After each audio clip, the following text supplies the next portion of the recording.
제목을 한번 같이 읽겠습니다. 시작. 아무개와 유명한 자. 우리가 잘 아는 속담 가운데 호랑이는 죽어서 가죽을 남기고 사람은 죽어서 이름을 남긴다라는 말이 있죠. 사랑하는 성도님들, 저와 여러분은 어떤 이름으로 남겨질까요? 우리의 장례식에서 우리의 가족은, 우리의 지체는, 우리의 동료는 우리의 이름을 통해 무엇을 기억하게 될까요? 무엇보다 우리는 하나님 앞에 설 것인데 하나님께서 우리의 이름을 어떻게 기억하실까요? 어떻게 하면 사람과 하나님 앞에서 우리의 이름이 아름답게 기억이 될 수 있을까요? 룻기 강의 마지막 시간입니다. 룻의 그 발치에 눕는 절박함을 통해서 기업을 무르기로 결정한 보아스는 그의 이름, 빠름, 급함이라는 뜻답게 급히 움직이기 시작합니다. 오늘 본문 1절 말씀입니다. 보아스가 성문으로 올라가서 거기 앉아 있더니 마침 보아스가 말하던 기업 물을 자가 지나가는지라. 보아스가 그에게 이르되 아무개여 이리로 와서 앉으라 하니 그가 와서 앉음에 띄워주시고요. 보아스가 성문으로 올라갑니다. 왜요? 당시에 성문은 재판정이 있었기 때문입니다. 이 과정을 법적으로 완벽하게 처리하려고 하는 것이죠. 그때 마침 기업물을 보아스보다 더 가까운 친척이 지나갑니다. 놀랍지 않나요? 사랑하는 성도님들, 혹 여러분의 뭔가 일에 막혀 계십니까? 하나님의 뜻인 줄 알고 뭔가 하려고 하는데 막혀서 아무것도 하지 못하고 계신 분들 계십니까? 기억하십시오. 하나님은요, 우리가 일을 성취하려 할 때 함께 일하시는 하나님이심을 믿으시기를 주님의 이름으로 축원합니다. 놀랍게도 그를 만납니다. 그런데 그의 이름을 아무개라고 부릅니다. 말씀드렸죠. 당시 베들레헴은 학자들이 300명 혹은 1000명 정도의 사람이 살던, 거기다가 가까운 친척입니다. 보아스가 이 사람의 이름을 몰랐을 리가 없죠. 그런데 분명히 보아스는 그 사람의 이름을 불렀을 겁니다. 그런데 성경 기자는 성령의 감동함으로 쓸 때에 그의 이름이 아니라 아무개여라고 쓰고 있습니다. 히브리어 펠로니 알모니라는 말입니다. 이 개역개정이 참 잘 번역한 것 같아요. 아주 뜻이 분명합니다. 아무개여. 왜였을까요? 여기에는 아주 중요한 의미가 있습니다. 보아스가 그를 찾은 이유를 2절, 3절 가운데 이렇게 설명합니다. 보아스가 그 성읍 장로 10명을 청하여 이르되 당신들은 여기 앉으라 하니 그들이 앉음에 보아스가 그 기업 물을 자에게 이르되 모압 지방에서 돌아온 나오미가 우리 형제 엘리멜렉의 소유지를 팔려 함으로, 여기서 우리 형제 엘리멜렉의 소유지를 팔려 함으로, 이 구절이 상당히 해석하기가 난해한 구절입니다. 그래서 이 구절에 대한 여러 가지 학설이 있는데요, 그 중에 대표적인 두 가지 해석을 소개해 드리고자 합니다. 첫 번째는 모압으로 갈 때 그 땅을 방치해 두었다가 이제 도저히 안 돼서 그 땅을 생계를 위해서 팔려 한다라는 것으로 해석하는 것과, 두 번째로 모압으로 갈 때 팔고 간 땅이 이제는 완전히 남의 것이 되게 생겼다라는 해석입니다. 이 룻기 전체의 주제가 은혜, 그리고 보아스의 은혜가 아니면 룻이 나오미가 살 수 없다는 것을 전제했을 때 두 번째 해석이 전체 맥락에서 더 맞는 해석이라 여겨집니다.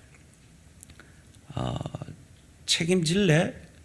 네가 기업 물을래? 라고 더 가까운 친척에게 묻지요. 네가 물으려면 좋겠다. 이것이 사실 보아스의 진심이었음을 룻기 3장 13절도 우리에게 가르쳐 주지요. 이 밤에 여기서 머무르라. 아침에 그가 기업 물을 자의 책임을 내게 이행하려 하면 좋으니. 무슨 말입니까? 지금 보아스가 이 기업 물을 자의 책임을 감당하려는 것은 그가 가진 남자로서의 욕망이 아니라 전적인 하나님의 사람으로서의 은혜를 베풀고자 하는 것이라는 거죠. 그 증거가 6, 7주 동안 보아스는 아무 행동도 하지 않았던 것입니다.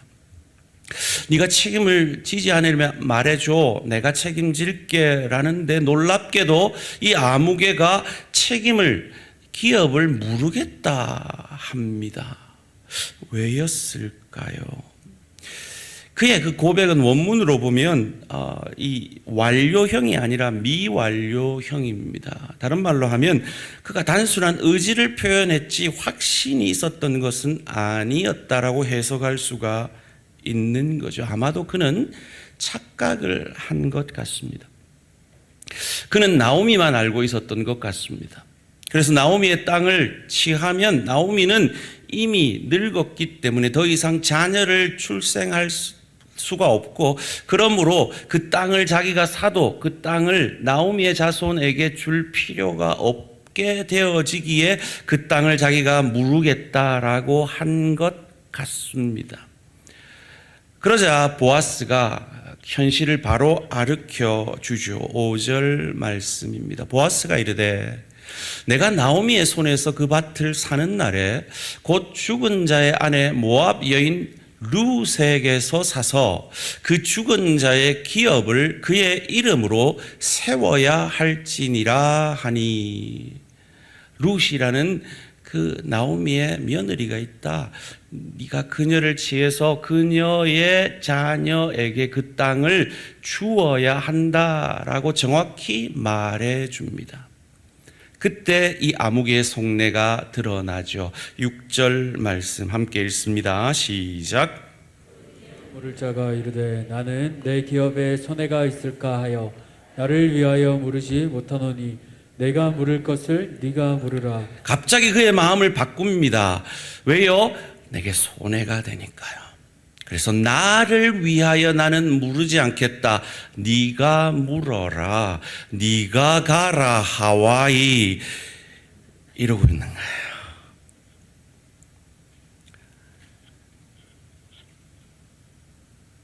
그러자 룻을 위하여 보아스는 기업을 물읍니다. 여러분, 기업을 물을 자라는 뜻이 뭔지 기억나십니까? 구속자입니다. 즉 오실 메시아를 예표하는 것이 바로 이 보아스의 모습인 것이죠. 자기를 위하여 기업 물음을 포기했던 이 사람, 분명히 있었음에도 성경 기자는 그를 아무개라고 기록하고 있습니다. 무명해진 것이죠. 그런데 손해가 될지라도 이 룻을 위하여 나오미를 위하여 기업을 물었던 이 보아스에게 온 백성들이 축복을 하는데 그 축복의 고백이 아주 재밌습니다. 11절 말씀입니다.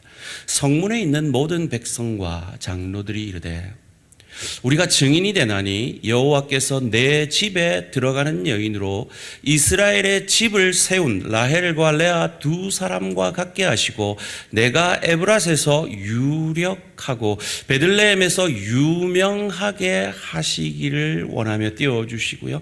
여기서 에브라시라는 건 베들레헴의 옛 지명을 얘기합니다. 네가 과거에 유력했다면 이제 베들레헴에서 현재에도 유명하게 하시기를 원한다라고 축복하고 있습니다. 그리고 보아스가 룻과 결혼해서 아들을 낳습니다.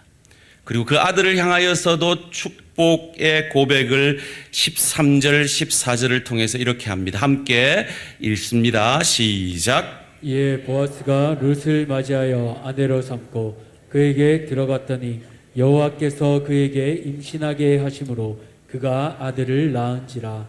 여인들이 나오미에게 이르되 찬송할지로다. 여호와께서 오늘 내게 기업 물을 자가 없게 하지 아니하셨도다.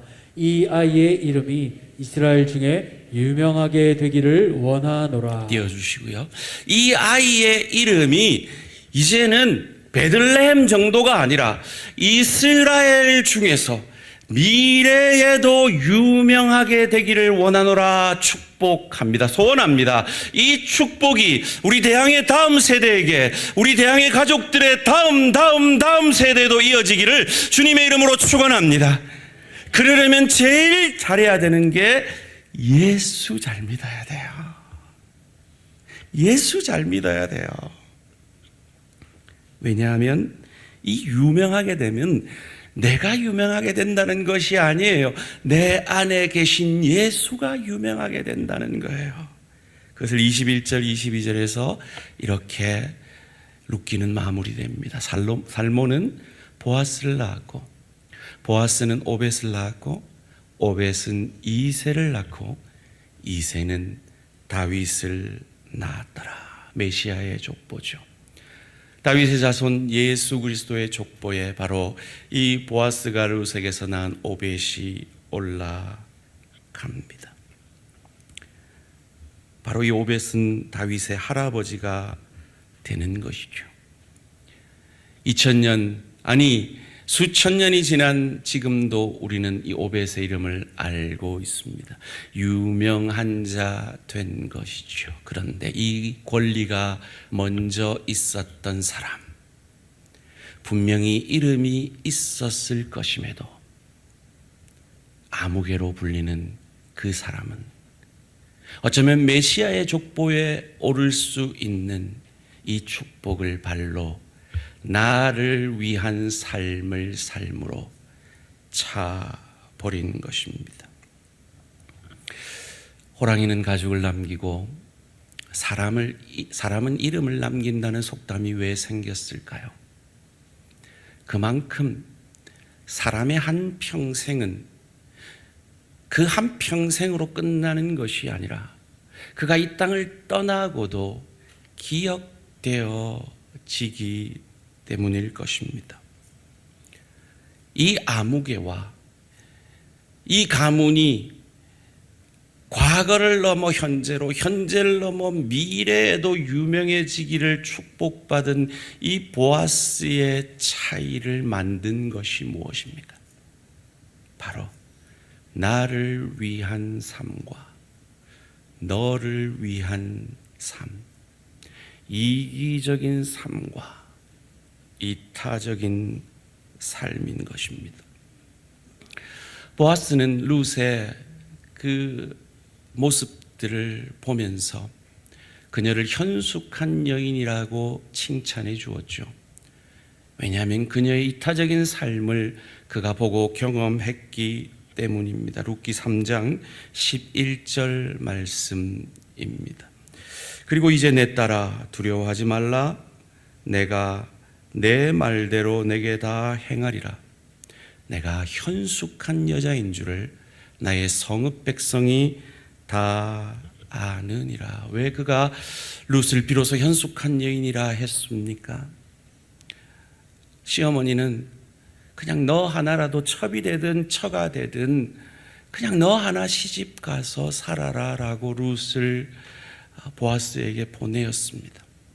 근데 룻은 어머니 말을 듣지 않고 어머니가 하라고 하지 않았던 말, 당신은 기업 물을 자 아닙니까? 라고 보아스에게 말함을 통하여 그녀가 혼자 살고자 하는 나를 위한 삶을 사는 자가 아니라 그의 불쌍한 어머니 나오미와 함께 살 길을 찾는 현숙한 이타적인 여인인 것을 알고 그녀에게 현숙한 여인으로 인정해 준 것입니다.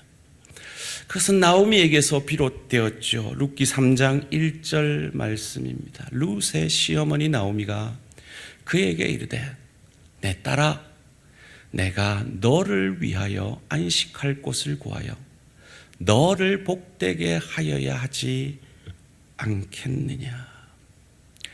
이것이 나오미 가정이 복받은 이유입니다. 반면에 아무개는 어떠했습니까? 4장 6절 말씀 한 목소리로 읽습니다. 시작. 그 기업 물을 자가 이르되 나는 내 기업에 손해가 있을까요? 나를 위하여 부르지 못하노니 내가 물을 것을 네가 물으라. 나는 물으지 못하겠노라 하는지라. 나를 위한 삶이었기 때문이죠. 율법에서 안식일을 지키라 하고 안식년을 지키라 하고 그리고 안식년이 7번 지난 50년마다 희년을 지키라고 명했습니다.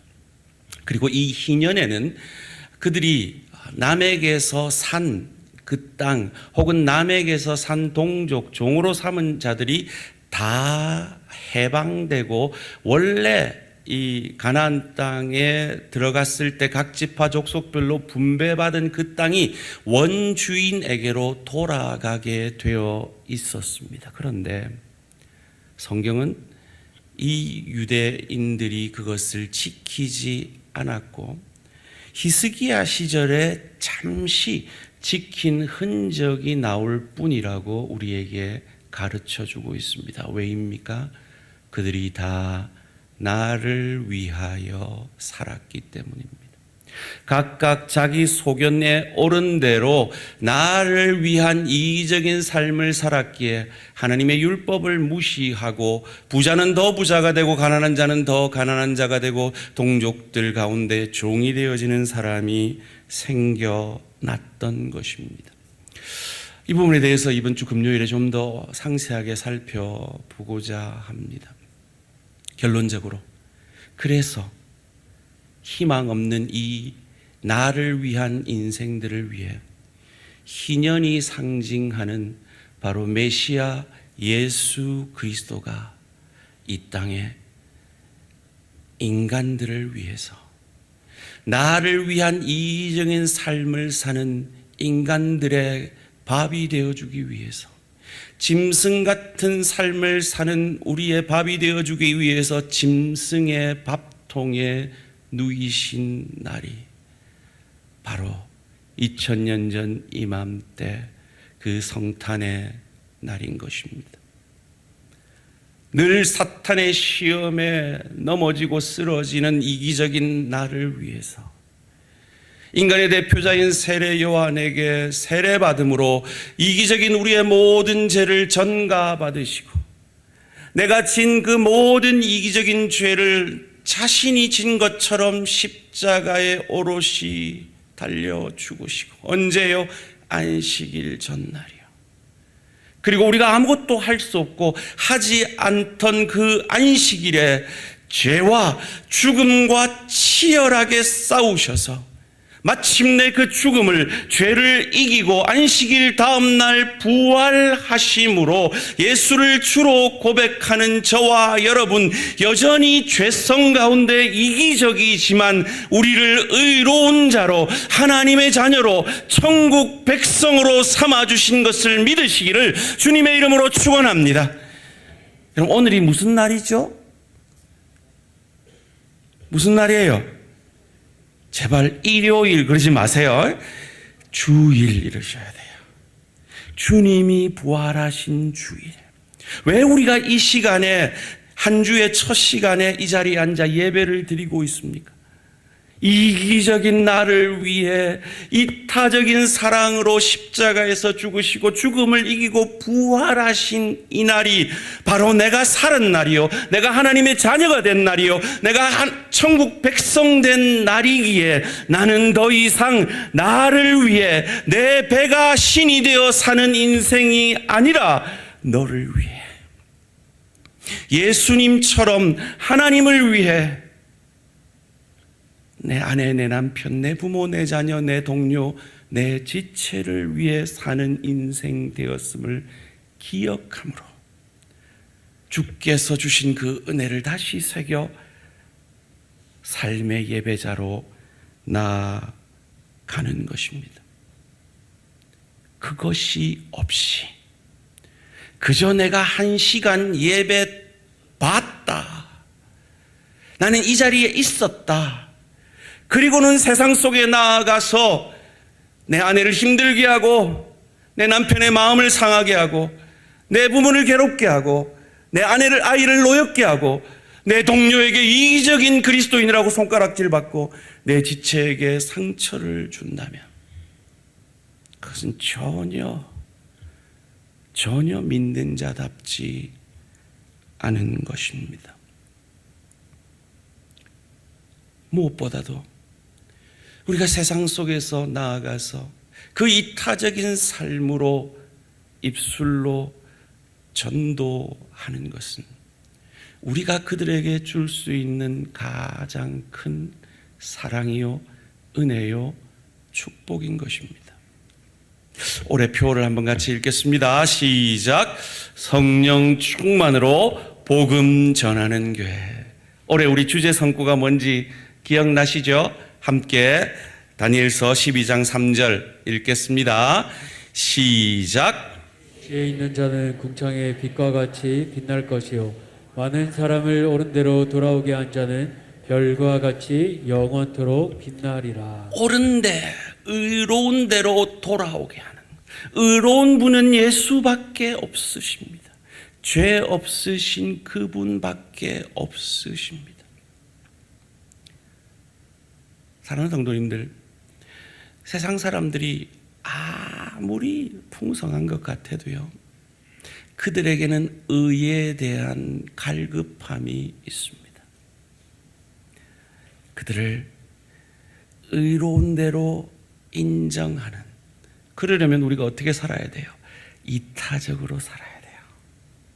여러분, VIP들한테 밥도 좀 사줘야 되고, 괜히 죄 지은 것도 없는데 죄 지은 사람처럼 굽신굽신하기도 해야 되고, 차도 사줘야 되고, 라이드도 해줘야 되고, 마치 죄 지은 사람처럼 말이죠. 그런데 그 이타적인 삶에는 하나님이 알아주시는 유명한 자, 스타, 별과 같이 빛나는 축복을 받음을 믿으시기를 주님의 이름으로 축원합니다.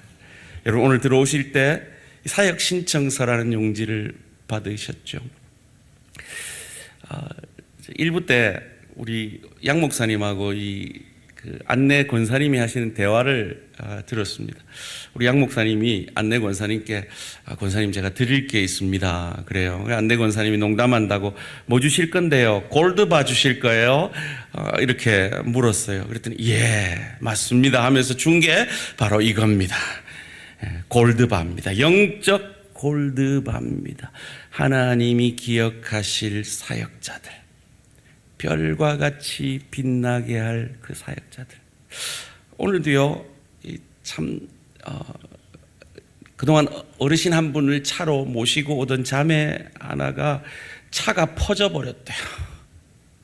그래갖고 우리 김순아 전사님이 걱정이 태산입니다. 그분 또 누구한테 부탁을 해야 되나 걱정이 태산입니다.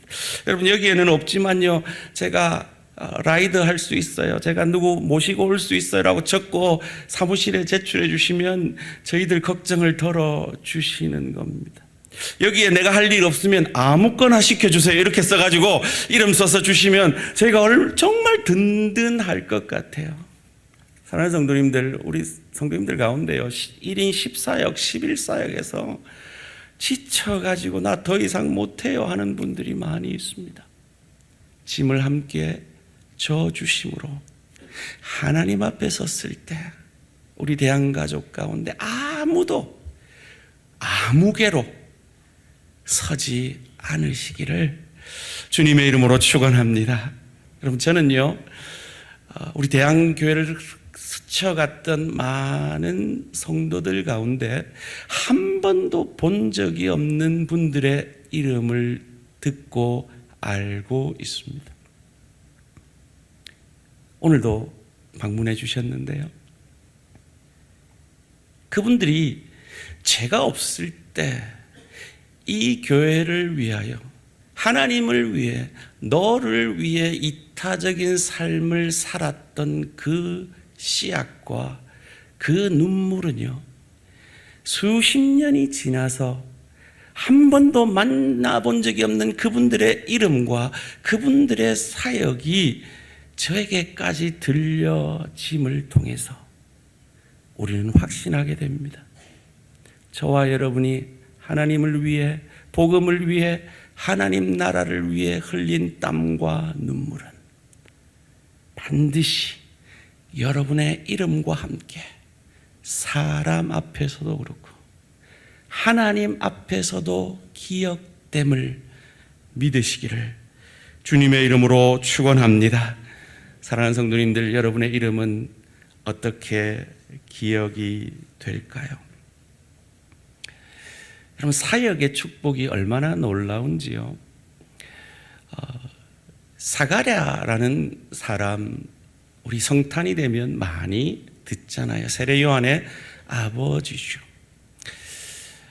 그분은 평생의 기도 제목이 있었습니다.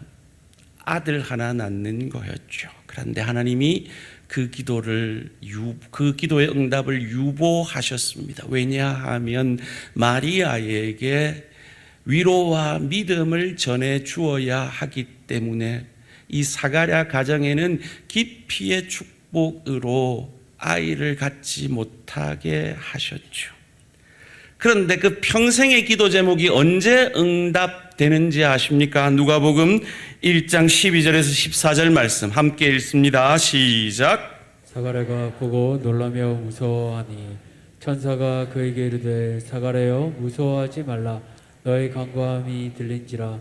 내 아내 엘리사벳이 내게 아들을 낳아주리니 그 이름을 요한이라 하라. 너도 기뻐하고 즐거워할 것이요 많은 사람도 그의 태어남을 기뻐하리니. 언제 응답받았습니까? 그가 제사장으로 사역할 때였습니다. 많은 백성들을 위하여 기도할 때였습니다. 이것이 하나님이 사역자에게 주시는 축복입니다. 말씀을 맺겠습니다. 제가 웬만하면 다음부터는 이 얘기를 다시는 안 하려고 생각합니다. 왜냐하면 이 얘기를 할 때마다 이 얘기의 주인공인 목사님에게 제가 죄송한 마음이 있어서 그렇습니다. 그런데 성도님들의 유익을 위해서 마지막으로 하고자 합니다. 제가 저희 첫 번째 개척했던 그 교회, 제가 섬겼던 교회 담임 목사님, 저희 교회 협동 목사로 모셨던 그 목사님, 저희 교인들을 데리고 교회를 찢어나간 그 목사님, 그래서 다시 들어오게 했던 그 목사님, 그래서 2대 담임 목사로 세워드리고 저는 공부하러 떠났던 그 목사님이 1년 뒤에 저를 불러주셨습니다. 그래서 그 교회에 가서 집회를 했습니다. 제가 정말 잘했다 생각이 들었습니다. 왜냐하면 제가 다시 1년 뒤에 돌아가니까 그 교회가 100명이 넘어 있었어요. 정말 잘했다. 내가 이분께 이 사역을 넘겨드린 건 정말 잘했다 생각하고 기쁨으로 돌아왔습니다. 그리고 몇 년 뒤에 소식이 들렸습니다. 그 교회를 섬기던 부목사가 교인들을 데리고 교회를 찢어 나갔다라는 것입니다. 그들을 말리던 이 목사님에게 그 찢어나간 부목사가 이렇게 얘기했다고 합니다. 당신도 김 목사에게 그렇게 했잖아요 라고요. 사랑하는 성도님들, 하나님도 아시고 사람도 압니다. 우리가 내 이기적인 마음으로 인생의 선택을 하고 씨를 뿌리는지, 이타적인 마음으로 그 은혜를 베푸는 삶을 사는지 사람도 알고 하나님도 알고, 하나님은 두렵고 떨림으로 뿌린 대로 거둔다라고 우리에게 말씀하고 계십니다. 룻이 나오미가 뿌렸던 그 은혜의 삶을 보아스가 알고 하나님의 은혜로 갚아주신 것처럼 지금은 마음이 상하고 지금은 사역 가운데 어려워서 내려놓고 싶을지라도 여러분이 눈물로 씨를 뿌릴 때 하나님은 반드시 그 눈물을 아시고 기쁨으로 거두어 주실 것입니다. 이 유명은 내 이름이 유명하게 되는 것이 아닙니다. 제가 존경하는 팀 켈러 목사님이 유언을 남기셨는데요, 그 마지막 부분이 이것입니다. 당신의 명성에 신경을 쓰지 마십시오. 제게 참 도전이 되는 유언이었습니다. 그렇습니다. 우리는 우리의 이름을 위해 사는 자가 아닙니다. 우리에게 그리스도인이라는, 그리스도와 하나 된 자라는 이 유명한 이름을 주신 하나님의 영광을 위해 사는 자들입니다. 그런데요, 우리가 착각을 해요. 우리가 하나님한테 도움이 될 거라고 착각해요. 그런데 여러분, 그거 아세요? 하나님은 혼자 일하시는 것이 훨씬 능숙하고 편하신 분이세요. 그분은 혼자 이 천지 만물을 창조하신 분이세요. 우리하고 같이 일하려면 번거로워요. 그런데 왜 우리를 불러 사역하게 하고 왜 우리를 통해 전도하기를 원하십니까? 그 사역의 축복, 그 전도의 축복을 저와 여러분에게 주기를 원하시기 때문입니다. 그를 통하여서 우리로 이 내 배가 신인 이기적인 삶을 내려놓고 이타적인 삶을 연습하여 저 좋은 천국을 누리고 즐길 수 있는 실력자로, 인격자로 하늘 상급을 받게 하시기 위해서입니다. 이제는 기억하시죠? 맥스 루카도 목사님이 쓰신 동화책, 천국도 지옥도 온갖 음식이 다 있는 뷔페라고요. 그런데 그 음식은 2m짜리 젓가락으로만 먹을 수 있다고요. 천국은요, 이 땅에서 이타적인 삶을 은혜에 감사함으로 연습했던 사람들이 서로 먹여주니까 천국이 되는 거예요. 김 집사 드셔보셔. 박 권사님 만나지. 나보다 당신이 유명해지는 게 좋아. 새 가족들이 와서 열심히 해주니까 좋아. 지가 교회 온 지 몇 년 됐다고. 지옥에서 하는 말이죠. 지옥은요, 똑같이 이 땅에서 나를 위하여 산 삶을 그 연습한 대로 함으로 집에만 널러 가다가 아무것도 먹지 못하고 빼빼 말라 해골이 되어가는 것이 지옥이라는 거죠. 소원합니다. 우리 대한가족들 한 분도 빠짐없이 하나님 앞에서 여러분이 이 땅에서 뿌린 그 이타적인 삶의 열매로 칭찬받고 하나님이 기억하시는 유명한 자 되시기를 주님의 이름으로 축원합니다. 함께 찬양하며 나아가겠습니다. 참 저는 참 이런 말 하기에 자격이 없는 사람 같아요. 늘 앞에 서서 늘 성도들이 수고 많으신다고 격려해 주고 칭찬해 주시고 위로해 주시니까요. 그런데 우리 성도님들 가운데 아무도 몰라주고 심지어 열심히 하는데도 욕 듣고 상처받는 분들이 얼마나 많은지 모릅니다. 그런데 기억하십시오. 사람은 몰라줘도, 내가 무명이어도 하나님은 아시고, 내가 무명이어도 하나님이 주신 그 은혜로 나는 충만한 자입니다. 함께 찬양으로 고백하겠습니다.